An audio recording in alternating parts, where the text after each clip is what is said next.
अध्यक्ष महोदय, जब रामलला की प्राण प्रतिष्ठा की बात आई तो किसी ने कहा बिना कलश के प्राण प्रतिष्ठा कैसे होगी, किसी ने कहा बिना कलश के प्राण प्रतिष्ठा कैसे होगी, किसी ने कहा जब चुनाव ही प्राण हो तो सोचो कौन सी प्रतिष्ठा दांव पे लगी होगी। लोग तो कुछ कहेंगे, लोगों का काम है कहना, आप जन की बात मत सुनना, सिर्फ मन की बात करना। फिर भी खुश थे हम 500 साल का सपना जो पूरा हो रहा था, हमारे अंदर का हिंदू भी पूरी तरह से जाग गया था। तो चल पड़े अयोध्या की ओर, रामलला की दर्शन की आस लगाए। चल पड़े अयोध्या की ओर, रामलला के दर्शन की आस लगाए।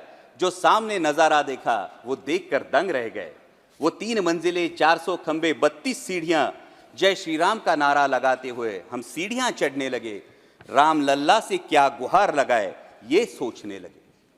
पहली सीढ़ी पर याद आई महंगाई, पहली सीढ़ी पर याद आई महंगाई, दूसरी पर देश में बढ़ती बेरोजगारी, तीसरी पर पत्रकारिता की चरण चुंबकता, चौथी पर सेंट्रल एजेंसीज की संदिग्ध भूमिका।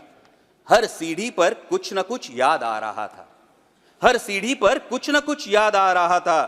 कहीं 15 लाख का जुमला, कहीं किसानों का आक्रोश था, कहीं महिला कुश्तीगिरों की वेदना थी, कहीं सालाना 2 करोड़ रोजगारों का वादा था, कहीं बढ़ती सांप्रदायिकता थी, तो कहीं चुनिंदा पूंजीपतियों पर मेहरबान हमारी सरकार का चेहरा था। इस वास्तविकता ने झंझोड़ने के बाद भी हम अंधभक्तों की तरह चलते गए। होश तो तब संभाला जब रामलला के दर्शन हुए। हमें नतमस्तक देख रामलला मुस्कुराते हुए बोले, हमें नतमस्तक देख रामलला मुस्कुराते हुए बोले, मैं कल भी था, आज भी हूं, कल भी रहूंगा।